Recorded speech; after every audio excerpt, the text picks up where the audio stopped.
Hello everybody and welcome to another episode of Phrasal Verbs. Today we're going to look at to get into.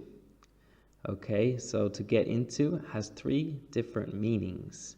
The first one is to enter. So for example, get into the house, it's raining.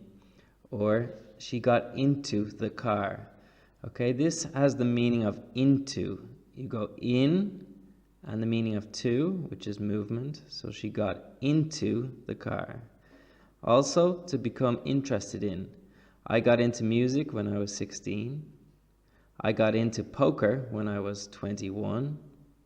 And another phrase we have is to get into trouble. So I got into a lot of trouble as a kid. It means you do bad things and you have to deal with the consequences.